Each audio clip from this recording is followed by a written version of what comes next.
Welcome to another episode of Exploring You, our podcast to help you navigate the personal development jungle. The last few years have been a struggle for Ruth Shaw, as she has lost both her parents within a year. We are talking about the importance of self-care and being able to show vulnerability instead of suppressing all our stress and pretending everything is okay. After all, how are you going to support others if you are mentally and physically not well? If you are always putting others first and yourself second, then watch this episode to gain insights and valuable tips.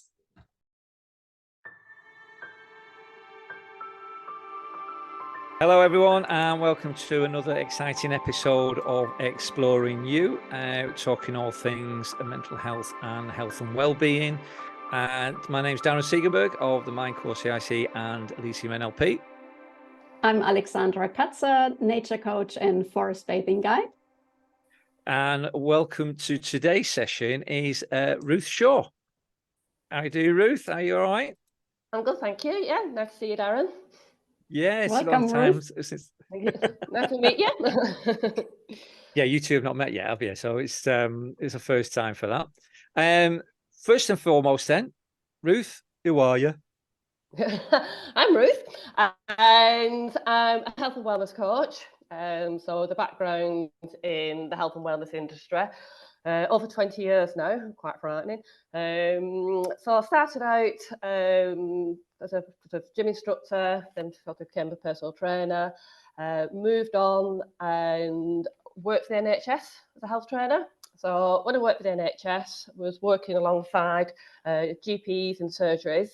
So people go and see the GPs with lifestyle-related conditions like high blood pressure, cholesterol, and we would, rather than put them on medication, we'd work alongside them to make most of it and to make lifestyle changes. So I did that in GP surgeries. Also, when I was working for the NHS, I actually worked at the Youth Offenders Unit in Wigan. So that is like the prison for 16 to 18-year-old lads. So when I was working in there, that was more mental health support than physical health support.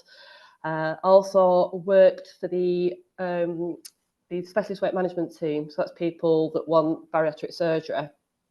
Within the NHS, it's a 2-year programme. So I worked alongside people there to make the lifestyle changes, bearing in mind bariatric surgery is a massive lifestyle change. So my background has been motivating, inspiring, encouraging people to make lifestyle changes. And then most recently doing coaching, so health and wellness coach. So pretty much doing the same, but on a self-employed basis. So working with physical health, mental health. It's the mental health where I met you, Darren. Yep. Where we sort of did a bit of a project and got the start of Mind Calls. It's me that I think they both do just go totally hand in hand. Yeah, absolutely. Yeah, so I mean, you've got obviously a wealth of experience then. Yeah. So I was like, frightening when I worked so long it was. And I was like, no, I'm not really that old. Did you get that sudden realization when you put on your bio 20 years in the business? It was, and it was just like 20 years. It's actually more than that, I think, about it. I don't tell me how old I am. Don't look a day over 75, mate. Don't worry about it. Don't look a day over 75. That's paper rounds. Such a charmer, Darren. Wow. It don't change, does it? Never change. Never change. We met 2018, and I was thinking about this, and I remember the first time we met was at, and it's wrong to say this, I suppose, in a way, but the first time we met was at a gym bar in Preston. I was on 2 crutches, legs strapped up, waddling through the crowd to try and get to the bar every time. I remember the Sunday, wasn't it? It was yes, it was. It was Remembrance Sunday. You're right. That's why it was so busy. Yeah. Yeah, so it was absolutely packed with veterans and everybody who's been down to the cenotaph and done their remembrance. So yeah, it was absolutely busy, and I'm trying to get through the melee of everybody getting drunk at the bar with 2 crutches and my legs strapped up. So after the accident, because it had only been a year after the accident. Yeah, well, yeah. Anybody going past, I just stuck. If they got in the way, I just stuck my crutch out and tripped them up. But yeah, we set up the Mind Core initially, and there was many a time sat in the cafe at Hunters, going over things and putting it all together. My memory of you over a cup of coffee. I don't know how many cups of coffee and cups of tea we went through, but the bank balance kind of went down. But we also touched. We also spoke to a number of people as well down at the Belissamis retreat, and a shout out goes to them.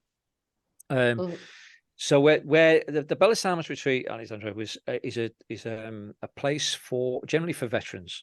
It's on the river. It's on the banks of the River Ribble. That's a stunning place. It is a stunning place, and they've done a lot of work since. I've been following the posts and everything on LinkedIn, Facebook, etc. And so they tend to get it sorted, and then there's a massive flood because the river rises and then washes everything away. So then they have to restart it again, which is a shame because they do a lot of work there. They've had a lot of support. Things have come to come from them, and they do a lot of events as well. So you've had, I think, Help for Heroes has just been down there recently. They have scout groups that have come down. They've had youth groups come down as well. They'll do anything. If I'm right, they'll do target practice, not on the kids, but they don't do it on the kids. I've got to put that in straight away. But and they do a lot for the community as well, don't they? I mean, they do a lot of the stuff that they grow, they sell in the local community, biochar, and it's a great little sell. Put it that way. It's all self-sustainable as well. It's what? Sorry. It's self-sustainable, isn't it, as well? So they've got the solar panels, the compost toilet, they grow their own food, and yeah, it's a really good spot. Yeah, and we've been down there and we've sat with veterans, and they've kind of shared a few things with us as well, haven't they? When we were there, so we've kind of touched on this. So we've done a lot of fair bit of work to start with. Where are you now? What are you doing now? At the moment, well, I've had a bit of a traumatic couple of years and lost a little bit of confidence in doing my coaching. So I was wanting to sort of backed off my coaching a little bit over the last 12, 18 months. So rather than going back into my coaching, I've set up on a new project. So if you don't mind me, sorry, hon, I'll just cut you in there. My apologies for that. If you don't mind me asking, you talk about your traumatic experience. You if you don't mind me saying, you've just fairly over the last couple of years you've lost both your parents within a year of each other. That affected you obviously with your work. Yeah. What kind of effects did it have on you specifically? It just, because I was having my own problems anyway, I was struggling to deal with other people's problems. So with the coaching, you're trying to help and motivate and support people, but when you've not got the headspace for it, you can't help and motivate and support people because you're the one that wants that help. So it's very difficult to motivate yourself to put the smiley face on when you know that any moment it could be a trigger, and then that huge smiley face is gone. So it did. It was that's why I sort of backed off the coaching for a little while, just because I couldn't really face your public. So then that in itself knocks your confidence. So my confidence level sort of dipped as a result, and I'm still struggling with that. I'm still trying to get my confidence back with it, but it's been a long journey, but feel like I'm getting towards the end. But the reason I touch on this, is purely for the fact that it goes to show the people who offer these services that we're trying to get the message across about also have their own experiences as well. You know, it's not just about, you know, we don't have people who just come in generally. People don't just come in after doing a course or spending some time at college and uni and going straight into it. The essence of the people that we have on the show have all had some sort of experience themselves. And this has kind of led them into the services that they offer, because they've got that experience. So when we get a lot of people, especially veterans, and I hope they don't mind me saying this, they have a tendency to say, you know, I don't want to work with a civilian because they don't understand. And in fact, people we will have on these shows do understand because of the experiences they've had themselves, isn't it? Yeah, absolutely. Yeah. I mean, our experiences might not be as traumatic as theirs. I mean, not sort of seeing sort of warfare, but it doesn't mean it's got any less impact on your mental health. Absolutely. It's sort of, I mean, I've got a number of friends that are my age that are also, they've got mental health issues, and some of them go back to, well, one of my friends, it goes back to childhood, and she's only just been dealing with it in the last couple of years. And that's had a massive impact on her. So yeah, everybody's at every stage has got some sort of nearly everybody speaks to has got some kind of mental health problem. And for me, it's also important that we start breaking down the stigma, that we really talk openly about it and say, hey, I have challenges, I just struggle in my life, and that it's okay to reach out for help. I mean, if someone breaks their legs, you know, it's no, you don't think twice, you go and see a doctor. But when it's around mental health, it's always like, oh, wow, no, I can do it on my own. It wasn't that bad. That's often what you hear. Oh, it wasn't that bad. But actually it was, you know? Well, I found that people do want to help you. And I've been perfectly honest my whole last couple of years. If anybody's asked me how I feel, if I'm not in a good place, I'll actually say I'm not in a good place. So, I mean, over summer, one of my friends just sent me a text and she said, how are you doing, Ruth? And I just sent one back saying, not good. And he said, do you want to go for a bike ride? And that was it. So rather than sitting at home and wallowing in my own self-pity, got out, went for a bike ride, and people want to help. So, in sort of the message you want to get across to people is that when people offer help, they want to do it, and reaching out for help, that's what your family and friends and people are there for, to help you. And I think, to me, just being totally honest about how I'm feeling has made such a big difference. Same with my brother. Unfortunately, my brother that actually found my mum, because my mum died suddenly. So he's gone through a lot more than what I've been through. And sort of, I'll just say to him, sort of, how are you feeling, Stuart? And Stuart just said, not good. I was like, okay, I'll open up. So opening up and sort of admitting that you've got a problem is, to me, it's what helped me an awful lot. Because then you do get that support.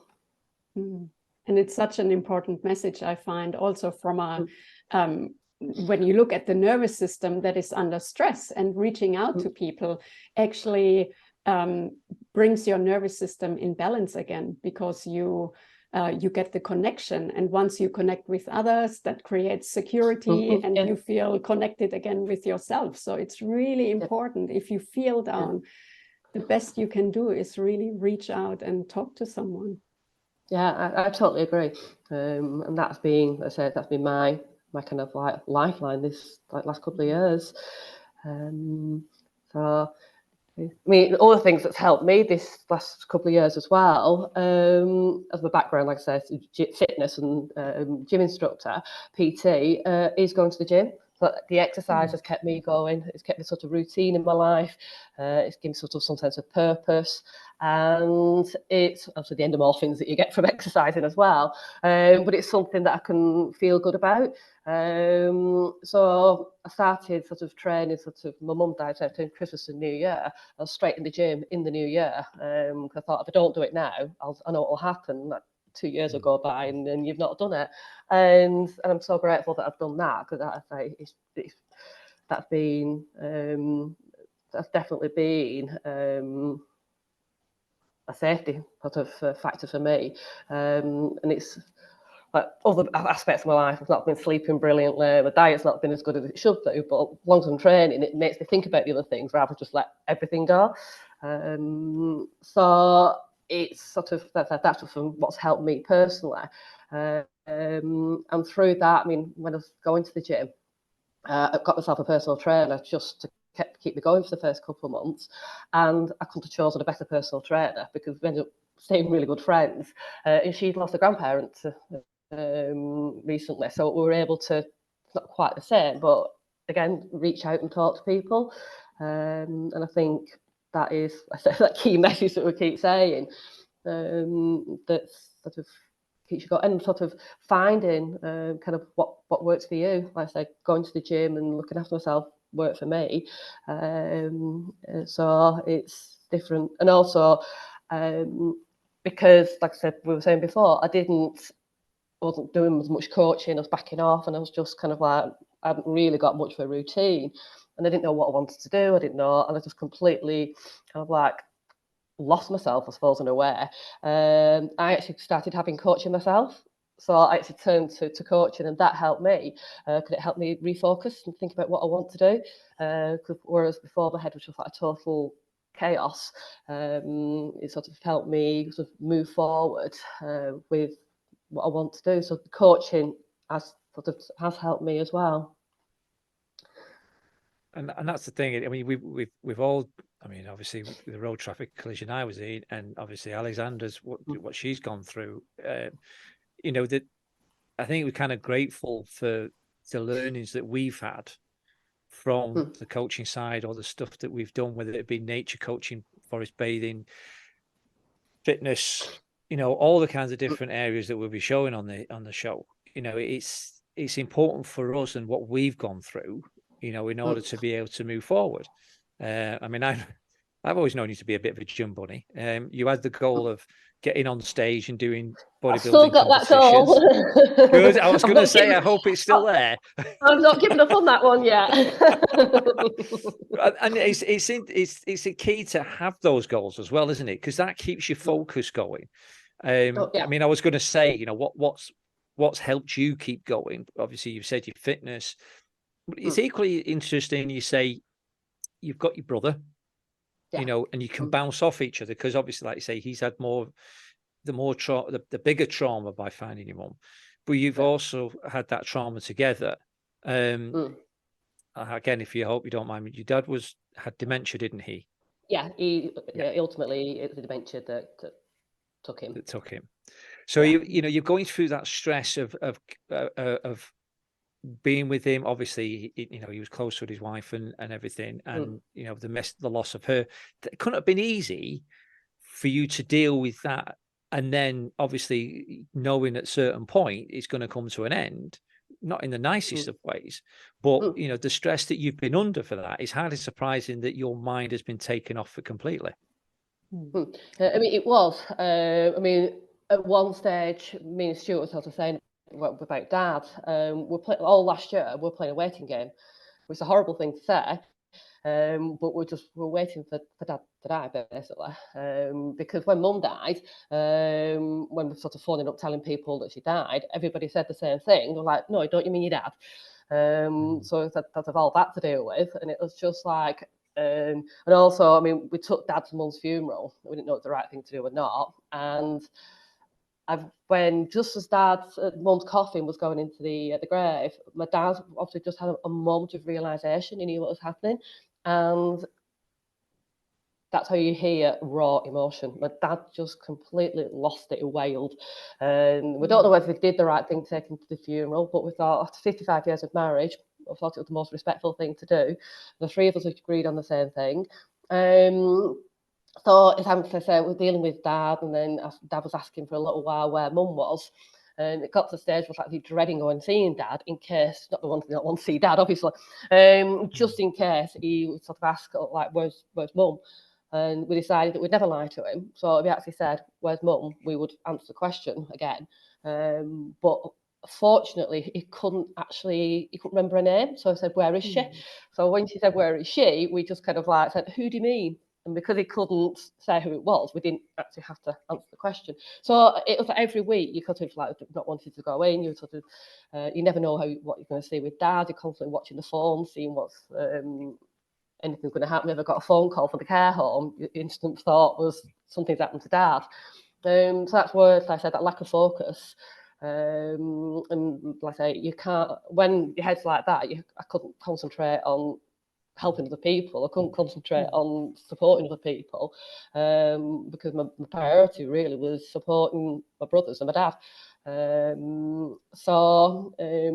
Like I say, you end up backing away from other things. So it was then, so when Dad went to the end, that was, even though we're expecting him to go, he actually went quite suddenly at the very end. He was admitted into hospital and just put him on palliative care, and then he passed away. And what the most weird thing is about the two of them, which I kind of take comfort from it, but otherwise I just find it a bit strange, is that my mum died on the Wednesday between Christmas and New Year, 2021. My dad died on the Wednesday between Christmas and New Year on 2022. They both died on exactly the same day. And we think they even died at the same time. Because we don't know what time Mum died, because obviously she was on her own. But she died going to bed. And she was a creature of habit, so we guess what kind of time she would have died. And my auntie and uncle were with my dad when he died. And he died between 5 to 10 to 11 at night, which is about the same time that my mum would have been going to bed. And there's kind of little things like that. You sort of, I find it really hard to get my head around. And when you sort of think about stuff like that, and then that's where you get a distraction then. Your head goes off a little sort of spiral. And so I said, Dad was still alive. I didn't really grieve for Mum. So I'm grieving for both of them. Only started this year. And so last year I just keeping myself busy, and I'm good at keeping myself busy.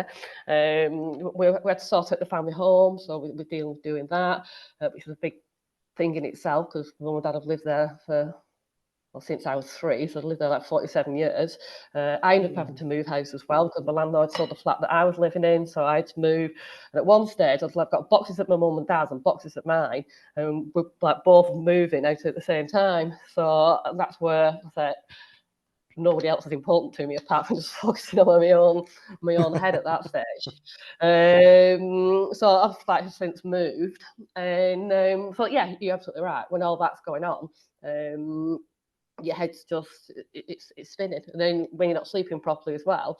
So I understand when people said I've not got the motivation at the time, I totally understand where they're coming from, and that headspace. And that's where coaching's kind of really helped for me, because it sets your goals, but they're only small, realistic goals.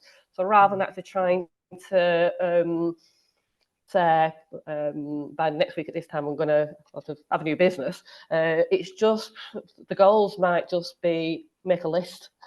It might just be something really simple. But when your head's like that, you need those small goals just to then at least you feel like you're making some small step forward, because there's no room for a big goal in your head.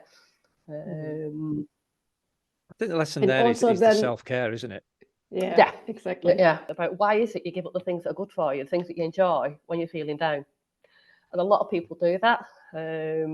I've done that in the past. It's sort of when you're feeling fed up, you stop doing the things that you enjoy.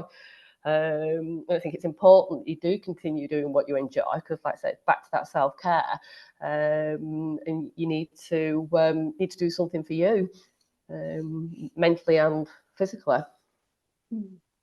And I just want to add on that, because it's so interesting when your nervous system is under stress mode, you are in survival mode. So it's just you don't have the capacity to look forward or to look out for the things that you enjoy, because your system is just, I need to survive. And it's important to realize when you get to that level that you regulate yourself down to be in balance, and then through, like you mentioned before, through reaching out to other people and make the connection, and then slowly getting into a rhythm and a routine. Yes. And get back into and get back into. You're absolutely right there, but the sort of the last sort of 18 months I've just been taking one day at a time. It's only really in the last couple of months I've actually been able to look a bit further forward than that. But up to that, you just get up in the morning, you could have cope with that day, and then you go to bed, and then you just cope with the next day. So you're in that survival mode of just dealing with, coping with each day, and just be glad you get through it. But and again, it's listening to the people who've been through similar experiences, because mum and dad both had a church funeral, and the vicar that did mum's funeral the first time, and she'd not long since lost her own mother, and she said that she has these, she called what she calls ambush moments. I'd never heard that term before, and I've shared it with quite a few people that I really like it. Is that you think you're going along fine, and then something happens, and then you just sort of out of nowhere, you overstruck with some kind of emotion. And I've had those, it's like I've been absolutely fine, and then suddenly you just like walk past somewhere, you hear something, you go somewhere, and you just get like an ambush moment. And it's kind of knowing that, sort of like for me, knowing that that's not unusual. A lot of people, it's a normal thing to happen. And also because it's sort of, it's not unusual, it's natural. It's just kind of like letting it flow. Don't try and hide it. If you have an ambush moment, you feel like crying, just let it out. That actually happened to me over summer. I was away with a friend, and while we were away, my friend's dad was taken into hospital with a similar condition to what my dad had, but fortunately not as severe, and he's out of hospital now. So I had a couple of conversations, and the conversation just completely set me off. So a couple of evenings, I was just sat on the balcony, like crying my eyes out. My friend like apologised, said like, I don't mean to make you cry. And it's just like, well, there's obviously still something in there if it's coming out. So it's still coming out. It's better coming out than what it is keeping it inside. So even when you think you're through it, you're not. There's still, and it's sort of, if it's there, just let it go. It's, again, something that's helped me. Yeah, showing emotions is so important. Yeah, it's that suppression of the stress and everything. It's doing more harm than good, isn't it? Oh, definitely, yeah. And also as well, it kind of if you can do that with other people, it's highlighting how you are feeling. It's sort of like then people know your vulnerability, and then when they sort of know your vulnerability, they can act accordingly, or they don't expect people to run around after you and sort of walk around in like sort of cotton sort of boots or anything like that. But just understand that if I'm not myself one day, it's not their fault. It's nothing personal. I'm just not myself that day. And other people think it's something personal against them. I've had a couple of friends that have done that. I mean, you know me, Darren, and there's like any excuse to go out and I'm out.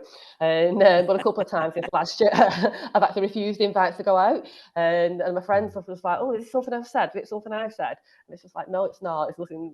So that's why it is good to share with people how you're feeling, because then other people think that it's something they've done, so they then take it personally.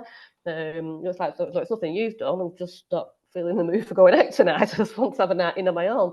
As long as you're not doing that every night. But it is good to share with other people, so like I say, and then they understand where you're coming from as well. So that helps other people as well as yourself. And that's the difficult thing. Sometimes people they don't want to ask because they don't want to get caught up in that personal side of things. They don't know what to say, and they don't know this. But it's important for people to be, if somebody is breaking down or somebody does seem a bit off and this, that, and the other, just saying, are you okay? Is there anything I can do? Even if it just means listening. You don't have to be a medical practitioner to be able to stop and listen to somebody when all they need is an ear to listen. And sometimes it might not just be listening. It might be they might not want to talk, but they might just want to go for a walk. They might want to get outside. They might want to go for a bike ride. They might want to go to the cinema. They might want to do something, not necessarily talk, but just get out of their own head for a little, talk about something else, but just get out of their own head for an hour or so. So people don't need to feel pressurised if they don't want to talk into talking. It's just still reaching out for support in different aspects. But know, I for see me, your point. I like, sorry, I go on, like the Alexandra. terminology holding space, you know, just for the other person to know that is a safe space, and I can be the way I am right now without being judged. I can show my vulnerability. I don't have to talk. I can talk. It's just holding this space, providing this nurturing environment that provides and gives safety as well. Yeah, and knowing people are there has certainly helped me.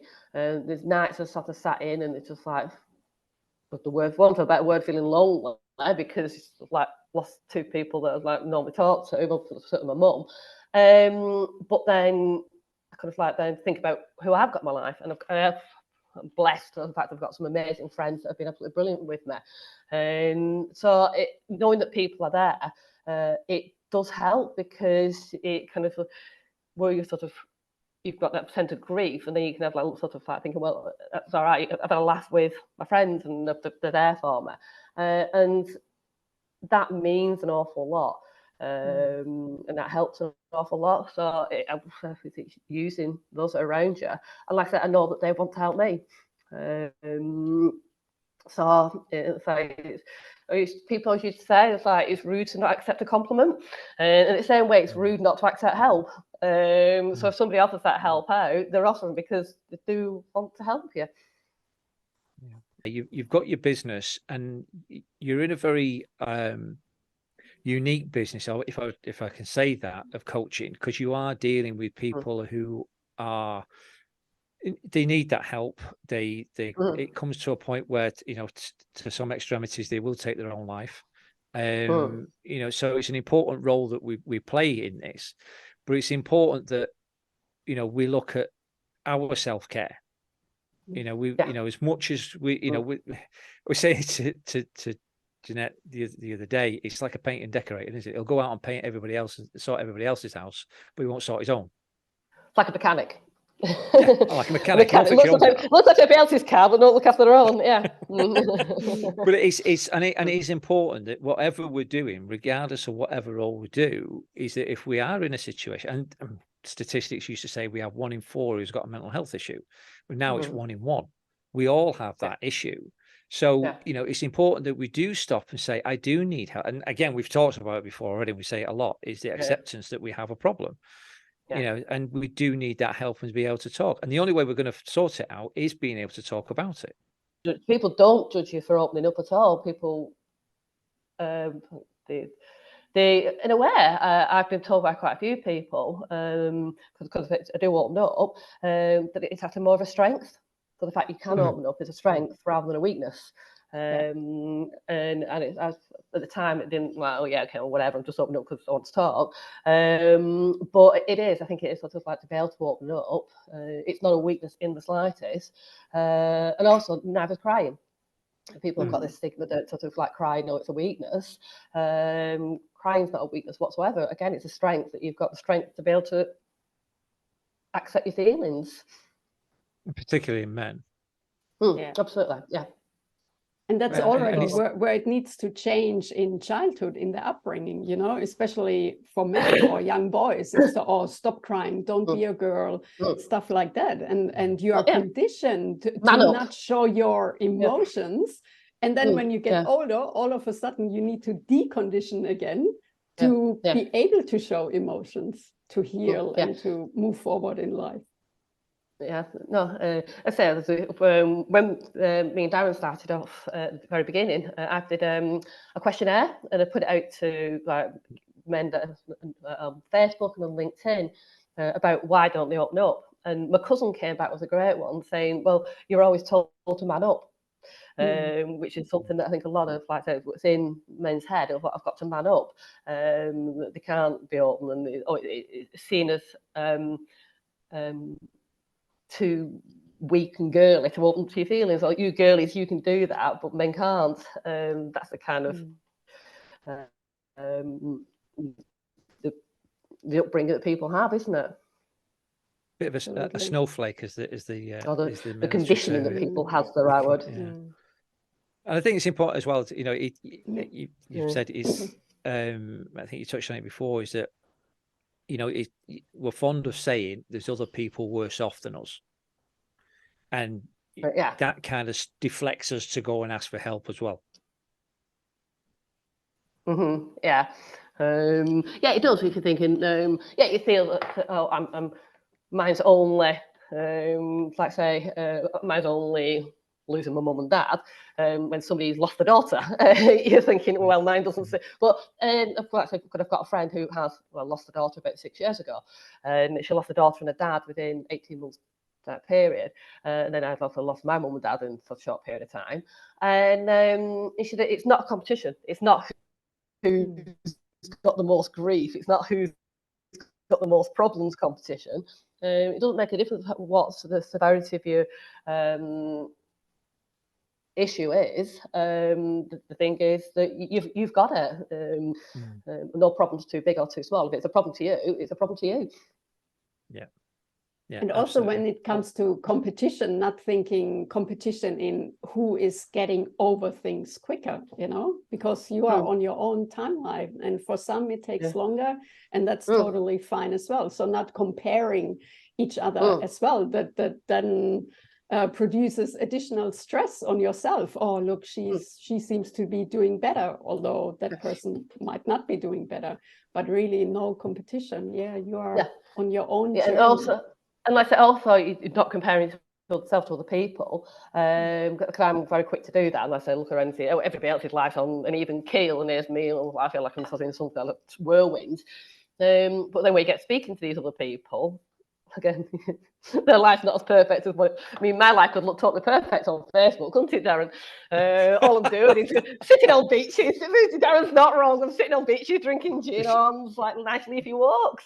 But I've not put a picture of me sitting on the sofa on a sort of Tuesday night with a ball in my eyes. You don't put pictures like that on Facebook, do you? So maybe we should start doing that. The best lives out there, don't they? Yeah, maybe. Maybe you should start doing that. It might get a message across, you know. No, you won't want to see that, honestly. Again, thanks for sharing. I appreciate that. I mean, when we met, or when we was going to start the Mind Core, one thing you were bringing to the table is about the nutrition side of things, and how much what we eat can impact on our mental health as well. Oh yeah, big time. Yeah, I mean, it's. I was just saying. I mean, what's your, you know, what was it that you brought to the table regarding the nutrition side? Well, you were working for the NHS and that, you know, what was the kind of message you were getting to people, and what was the issues you were facing? I mean, there is a link between sort of diet and mental health. And I experienced it myself because, as you know, Darren, I'm generally quite a healthy eater, go to the gym, all the rest of it. And then over the last sort of like a couple of years, and my sort of eating patterns got out of sync, I've got lack of routine. Compared to a lot of people, my diet's probably not bad, but compared to what I normally would have, and I've noticed a difference myself, and I'm sort of trying to get back into eating better and healthier again, because nutrition does have such a significant impact on your mental health. So it is sort of, and it's proven as well, that sort of the essential fats, the sort of oily fish, sort of nuts and seeds, they actually do help with mental health. So eating a diet high in the essential fats, obviously eating sort of like the nutrients from fresh fruit and veg, also has a positive impact on the mental health. And something that does have a negative impact on your mental health is your blood sugar levels. So if you're eating a very high processed diet, so you're eating a lot of like fast food, processed food, it just has a negative impact on your blood sugar levels. So when your blood sugar levels are all over the place, your brain's not getting a constant supply of glucose, and then that doesn't affect your mental health. That affects your mental health. So again, with the diet, if you're eating sort of the healthier food, so you're eating the sort of less processed food, you're keeping a more balanced blood sugar level, which in turn keeps your brain with a constant supply of glucose, so you've constantly got a clearer head. So even though your head's full of stuff, at least it's clearer to be able to deal with the stuff that you're not dealing with biological fluctuations in your brain, as well as the actual mental problems that you're getting as well. You've only got one of the problems. So the diet is a massive impact. It's got a massive influence on mental health. And even when you're in a good you're not getting problems in good mental health, you can have a deterioration in your mental health just by having a poor diet. Again, that's actually been proven that it does affect cause a chemical imbalance in your brain. So yeah, the diet is a key, and that's what I say, bringing into my coaching. A lot of it is focused on the diet. Is a key part of healthy mind, healthy body, healthy mind, isn't it? It is, yeah. And I know a lot of people, I'm just thinking, I know a lot of people might say, well, it's easy saying that with the cost of living, but it's just taking those little steps, isn't it? I think is a key. You don't have to go out and spend hundreds and thousands of pounds on food that's going to be, well, it probably won't even last 5 minutes. It's going to be wasted. But it's important to have, like you said, the fresh food, the essential oils that you can get from food, rather than what we call comfort eating. You know, your snack bars and your fast foods. It's easier to go down to McDonald's and grab a burger than it is. That's a big one. Yeah. You know, we find it's good. We have this misconception, I think, that it's going to make us feel better if I have a burger. No, well, actually, it doesn't. You're going to be feeling even worse after. The problem is as well, there's so much stuff out there in the media about like promoting like fad diets, this diet, that diet. People just get so many confused messages out there about what's good for you and what's not. And people have sort of lost the common sense thinking about what's good for them and what's not. And I think a lot of people that I know, when I've worked in NHS, because they got confused with that, and then they just think, oh, they give up. Oh, I'll give up on this, and then they go down to McDonald's and get themselves a burger. Yeah, and that's it, isn't it? Yeah, I was just thinking exactly that. You know, you get so much thrown at you. You never know where to go and where to go. Same with these podcasts. You know, we hopefully will get an idea. People can see where to go for the help that they need. But you kind of get lost in translation with it all, and there's so much, and a lot of the stuff doesn't work anyway. No, absolutely, which is just things, isn't it? Yeah, and then people have wasted, like, they go out and they spend the money on the healthy food and they spend the money on the fatty diet. It's not made any difference, and then they've wasted that money that they could have spent on just buying normal healthy food. Yeah, absolutely. But yeah, as I say, I think people are.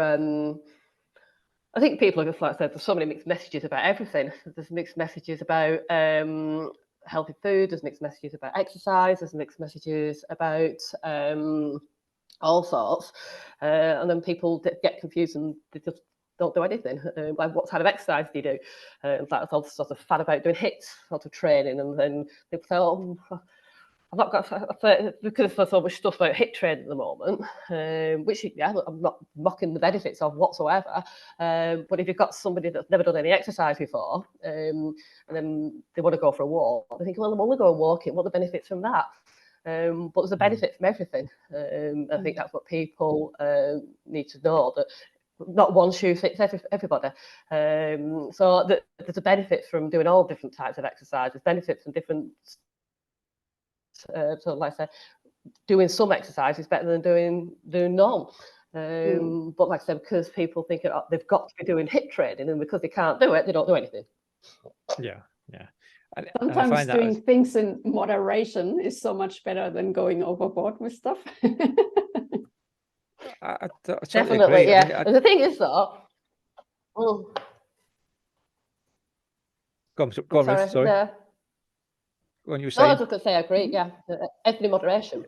Yeah, like I was saying before about that, like the fad diets, people go down the fad diet, and they can't stick with it any length of time because it's faddy and it's not cutting out too many food groups. But you're better off, like you were saying, just making the small changes rather than just sort of all or nothing. yeah. I mean, I know not being able to go. I mean, I used to enjoy running, you know, but obviously with the injuries, I can't do that. But I go walking. Yeah. The annoying thing is that I used to do 4 miles in like 15, 20 minutes, and now 4 miles takes me about 2 hours. So it takes a big part of the day, but it's still going out and doing it. You know, I'll stick a 25-pound backpack on me, and it puts a bit more of an effort in. So it makes you've got to compensate, haven't you? In a sense, you've got to look at what's going to work for you. Yeah. And it might take a few things to try that, but at least you're trying it, and to get again, asking, finding out. You're not going to know until you ask. You're not going to know till you give it a go. I won't say try, because try means in the language means you won't do it. But it's it's giving it a go and seeing how it works for you. Not everybody wants to do martial arts and get thrown about all over the place. Again, I miss that. It's that release that I had from everything that was going on. When I was actually working for the NHS, I used to start work at 8:30 in the morning, and I'd get up at 6, be at the gym for like 6:15, do a spinning class. So I'd done a spinning class before I even got to work. If that was a Zumba class, no way I've got there, but I found something I like doing. And because I like doing it, I'd set my alarm and I'd get up and I'd go and do it. Like I said, I wouldn't have done it for Zumba. I wouldn't have done it for step or anything like that. So it is, once you find something that you enjoy, you want to do, it's easier. It's like my mum used to, she had a Fitbit, so she was trying to get 10,000 steps a day, and my dad was too ill. And again, she was just like, oh, I'm only walking. And I was like, so when I was in front of her, like, researched and brought up the health benefits of walking, mum's like, oh, right, really? So I think people just like say, they'll think I'm only walking, but let's say that anything that you do, there's sort of health benefits from. And I said, if anybody ever said to me, what exercise should I do? My answer always is, what do you enjoy? I would never say somebody to go out running if they can't stand running. So, and it's there with planning a healthy diet. It's like, what shall I eat? It's like, well, I could tell them what I eat, but they might not like some of the random weird things that I will eat. They don't want octopus for the tea. Well, I can't tell you why not. I'm a fussy. You know me, I'm a fussy eater, so it's not going to be. It's going to be completely wasted on me. Exactly. But for you, sort of, you know what you like. So if you know what you like, you can tweak it to being healthy. So, like I say, it's back to that. Not one shoe fits all. As long as you find what you like and adapt it, I suppose, isn't it, in a way? Yeah, it's being flexible, isn't it? It's just like anything. You've got to be flexible. I mean, not everyone's going to get up at 6 o'clock in the morning to do an exercise. I used to get up at 6 in the morning, and funny enough, I used to do the HIIT exercises. You know, the insanity workout at 6 in the morning. That's soon phased out because you know we've got other things going on, whether it be work, whether it be lifestyle, and everything else, and family. So things get in the way. But it's that continuation of doing something and focusing on. And you two have said this from the very beginning of this show, is that it's taking those small steps and doing something that you enjoy doing. Yeah. And you hit the nail on the head there as well. It's about consistency. Sticking at it, and finding something that works for you. And like you said, Darren, you couldn't go to the gym in the morning, and I'm the opposite. I hate going to the gym in the afternoon. So I've not been to the gym by kind of like breakfast time, and more often than not, I won't go. So again, you know yourself, so you find what fits in with you, and not necessarily your lifestyle, but how your body works. So it's and I say we're all sort of like, so people say to me, "Oh, like, look at you, I'm going to the gym first thing in the morning, like going to class," and it's just like, well, look at you, you're going after work. So I'm no better for you for going up early. You were just going at different times. I know there's a particular place. Totally different biorhythm. Like, I couldn't do any exercise in the morning. I did it once, I think I went to the gym at 6 o'clock or 6:30. By 9 o'clock, I was dead tired. Like I felt like, okay, I need to rest. So I'm See, really I'm the opposite. the evening I'm the opposite. person. Well, I'm the complete opposite, you see. If I go first thing in the morning, I've got energy for the rest of the day. So, like I said, everybody's different. That's why you should never compare yourself to other people, because Exactly. we're all totally different. We've got bloody different biorhythms, all the rest of it. So, it's like I said, that's where we say the key is sort of finding what works for you.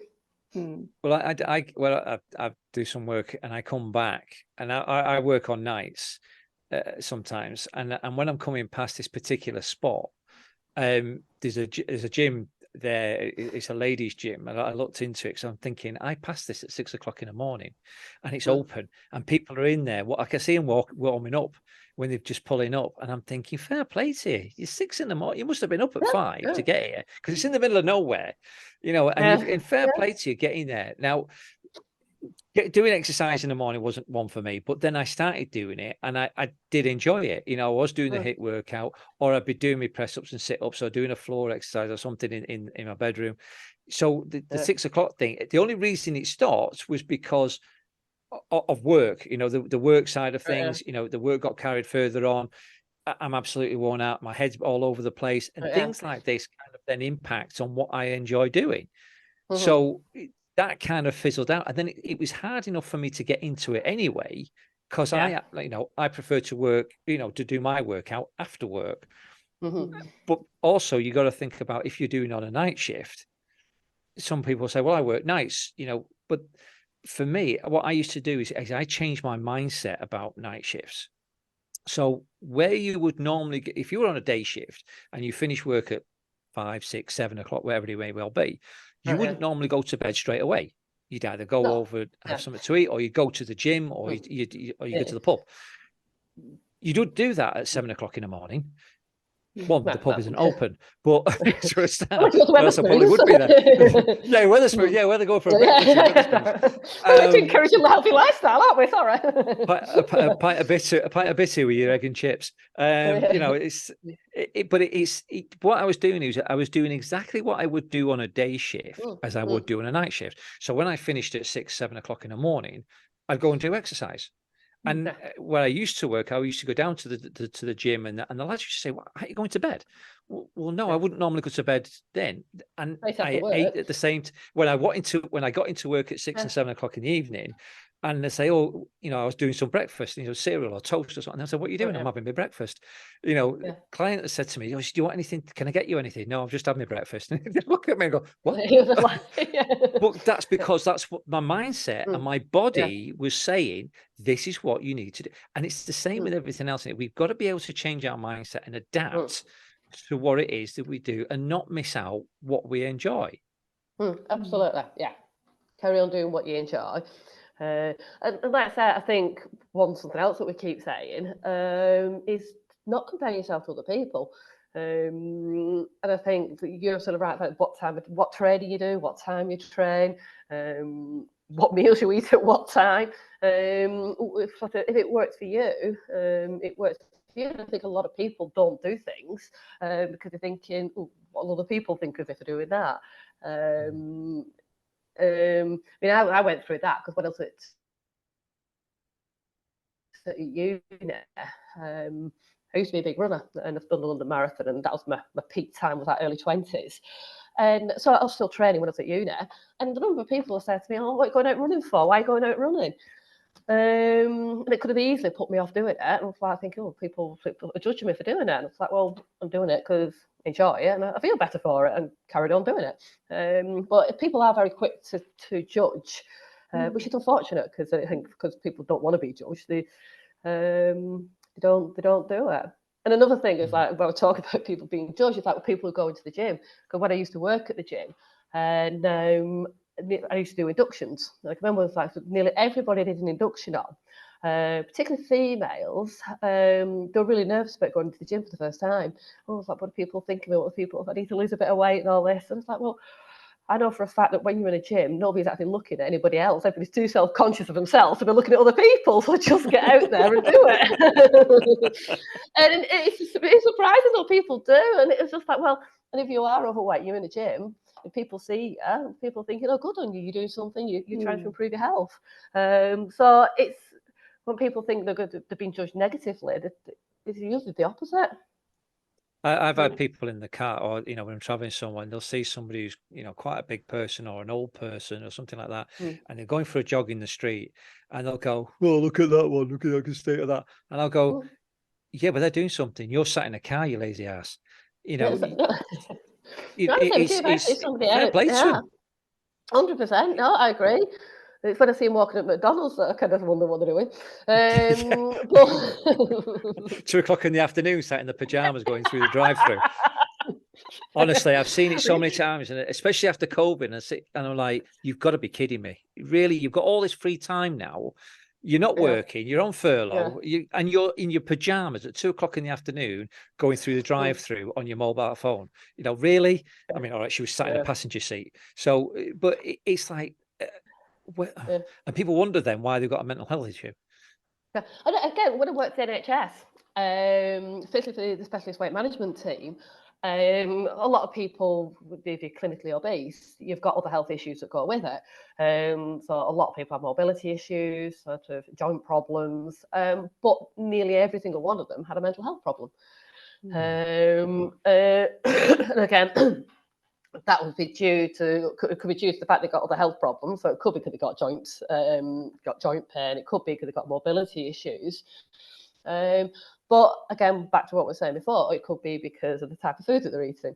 You don't get to be clinically obese from eating too much salad. So they tend to be making the wrong food choices.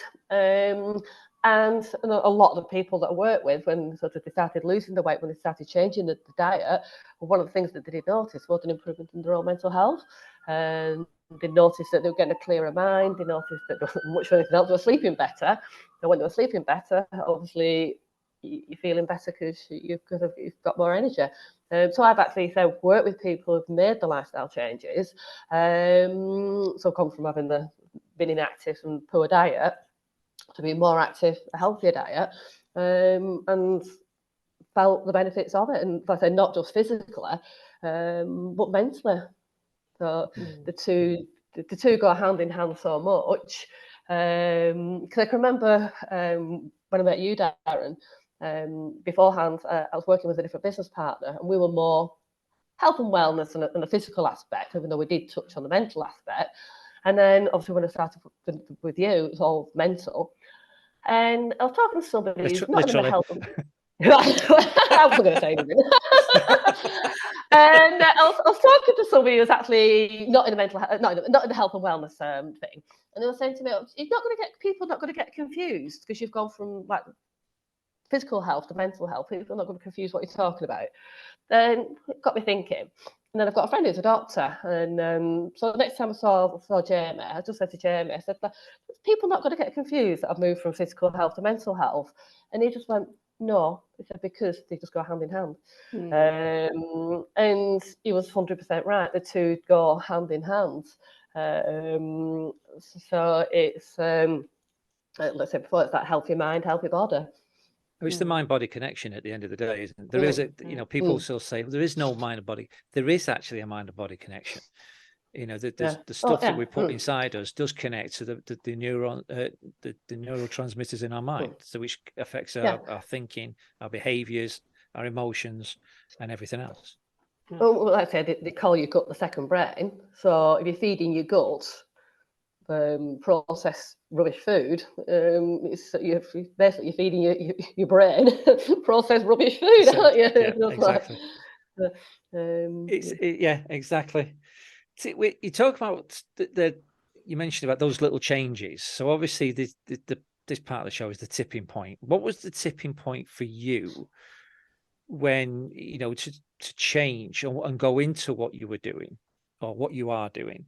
And the tipping point, obviously, when it comes to certain aspects of your life, what are the changes you've made? A tipping point. And the reasons. Well, one of the reasons. Well, the reason why I wanted to go, I went from working to NHS to actually being self-employed, and one of the things with the NHS was they don't allow. I'm sort of, if you probably gather, big into looking after yourself, the alternative health, taking supplements. And when I was working for NHS, they wouldn't allow me to encourage my patients to take supplements. The only way I could get that across was say, I take this, I take that. So, but I wasn't allowed to actually do it. And I'm thinking, well, what I really believed in, I couldn't promote, and I had to stick to what the NHS told me to say. And I got other things that I knew worked, things that for people you've spoken to, like the cold water swimming, or you've got all your other kind of alternative health treatments, and I was not allowed to discuss them. And I thought, I'm not being true to myself here. As much as I love the job, I like the patients, and we've got a steady job with the NHS. To me, I need to be true to myself. So that was a bit of a tipping point. I was like, in that case, I can do this because my job was basically coaching for the NHS. But I was just then doing it on my own. So I made that step to actually do it for myself. And just felt so much better for actually being able to do that. And through that, like the connections that I've made with people, that I've learned so much from other people. I've learned from you about NLP. And so it was one of the best things I ever did, because it's completely opened my mind to other things out there. Where do you see that? I mean, obviously everyone's an individual, like you say, but the tipping point is where do you get with the clients that you've seen and going to see? What's the tipping point? Or what's a better way of putting it? Go ahead, go on. No, there's quite a lot of people. It's when I think they hit kind of like rock bottom. I mean, I had one guy come and see me, and he wanted to lose weight, and he wanted to lose weight because he was struggling to put his socks on. His goal was to be able to put his socks on. So I think sometimes people have just got to get to an extreme to what they want to do it. And a young girl, she's in her 20s, but young to me now. And she wanted to lose weight. And for her, the tipping point was the fact that her weight was affecting her mental health, because it affected her confidence, it stopped her going out with her friends and all the rest of it.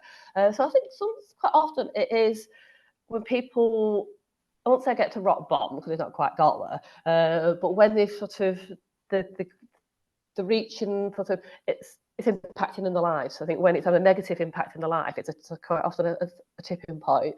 It's like, okay, I want to do something about this. I want to do something positive. So I think that is, to me, what I've come across from people. You don't tend to get people coming seeing you when they're all fit and healthy and they're living the dream. There's got to tend to be something that's bothering them, that's affecting them. Sometimes it's just one thing, and sometimes it can be numerous things. And I've had other people that they've come to see me. It might not be anything major. It's not like well, sometimes I had one actually working with one guy, and he came to come and see me. Wanted to lose a bit of weight, not to lose weight, wanted to be healthier, because his daughter had kids, and he's going to be a granddad. He says, "I want to be around when to see my grandchildren grow up." So I think so different, like I said before, everybody's different. So there's different tipping points for different people. Other people, it's just been a case the clothes don't fit them anymore. But again, it's a negative, something negative that's making them want to make a change. And also once commitment is there to make a change, that's when you then get moving as well. Yeah, definitely, yeah. And like we said before, the consistency. I mean, that's one of the things that I love about coaching, because with coaching, they say that you're 80% more likely to achieve a goal if A, you write it down, and B, you're answerable to somebody. So if you do that, then you'll achieve the goal.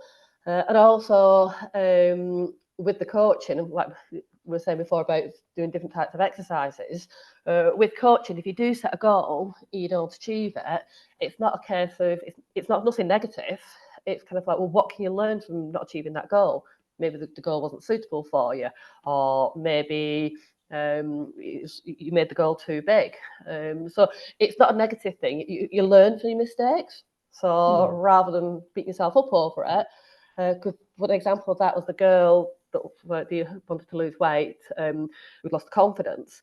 So I was like, okay, coaching, so what are you going to do this week? And she was adamant she was going to do the Slim Fast diet. Well, as we discussed, these don't work. But as a coach, it's not my role to tell her not to do the Slim Fast diet.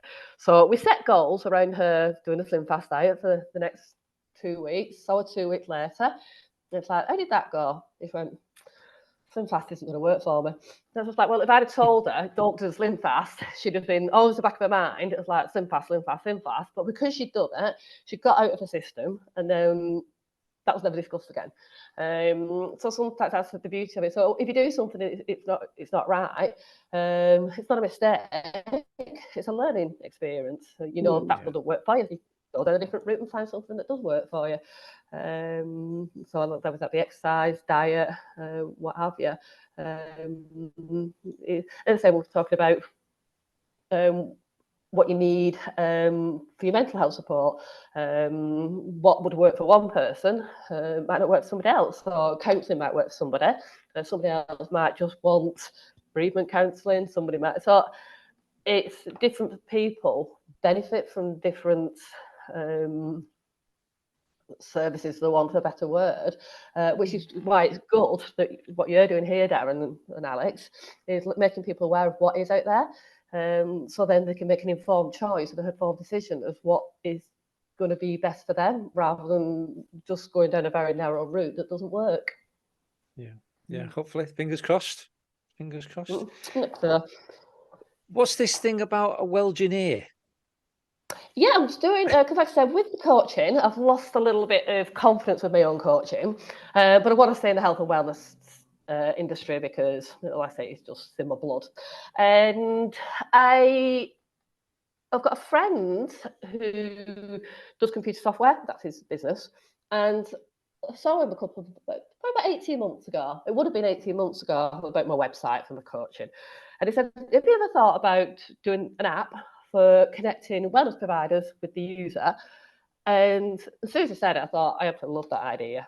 But the software wasn't available to do it. And I'm thinking, I've no idea how this is going to work. And then obviously my head, it must have been before Mum died actually, because and then my head wasn't in the right place to even think about it.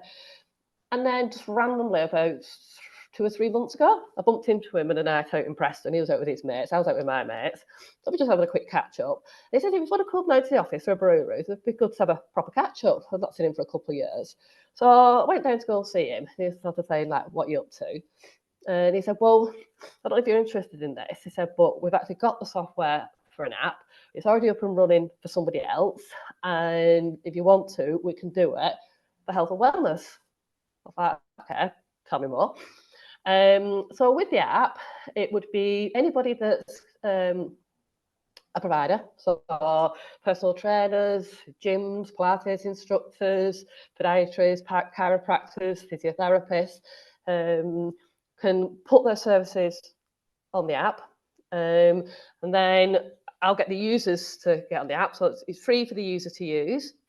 So then it just means that if somebody wants to find themselves a personal trainer, which if you don't know of any, you're there on Google, it's a minefield. You've no idea who's out there, you don't know what experience they've got, you don't know what recommendations they've got. So rather than randomly choosing somebody out the blue and keeping your fingers crossed and hoping for the best, they're verified, they've got what's it's on there, they've got recommendations on there, they've got reviews on there, and also there's a facility where you can actually contact them beforehand. So back to making so you can find what's the right thing for you. So you could contact, say you could contact a chiropractor and tell them what your issue is. And the issue might just, the chiropractor might just say back to you, sorry, that isn't what you want, you need to go and see a physio. So it's pointing in the right direction, where if you've done that on Google, you'd go and see a chiropractor, spent your 50 quid, and it's not done you any good. So the whole thing with it is having basically health and wellness on one app. So you've got a vast array of any health and wellness providers on there, and then outside the users, and then the users can access it all free. Not for free, so they've access the apps for free for them to use, but they've got what they need, and so they're all recommended, they're all verified, and it's finding a trustworthy, kind of safe healthcare practitioner. A little bit like trust a trader in the health and wellbeing industry.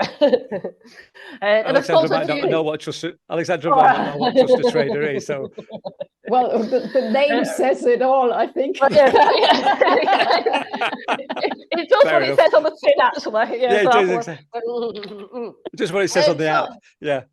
There's only a health sort of out there that want it's a form of advertising. Get yourself on there.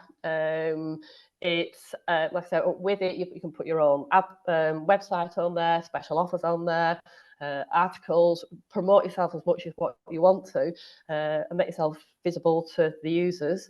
Get in touch. Let me know. Fantastic. You get a finder's fee. Yeah. You're plugging away there, trying to get everybody else on. Well, why not? And also, I mean, what I'm trying to do with it as well is have it as an employee assistance program. So for the users, rather than going into Joe Public, I'm going to go into businesses.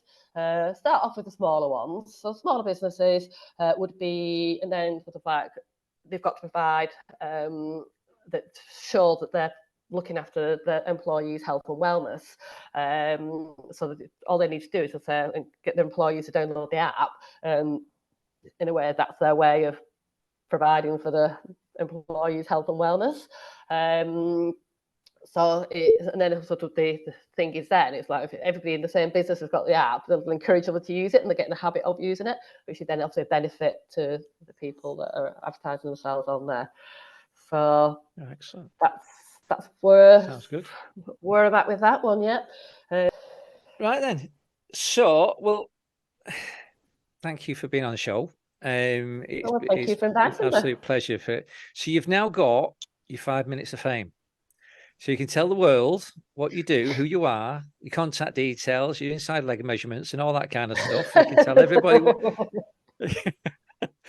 I don't need you inside leg measurements, honestly. I don't know it anyway. You're all right. Mine's 33 and a half. So I won't use that detail. So yeah, 5 minutes of fame, Ruth. Floor's all yours. My name's Ruth, and as we've just been discussed, my background is a health and wellness coach. I'm currently setting up a new app called Wellgineer. So it's the play on words for engineering wellness. And it will be available to download probably next week. And my contact details are 07 899 695327. But I've not yet got a website, so that's still all early days. Anything else you want to know about me? I don't know what to say now. Well, we can have a brief interruption there with the signal. Go on, sorry. That's all right. And it's often I was lost for words, and I was really lost for words. It's like, what do I say now?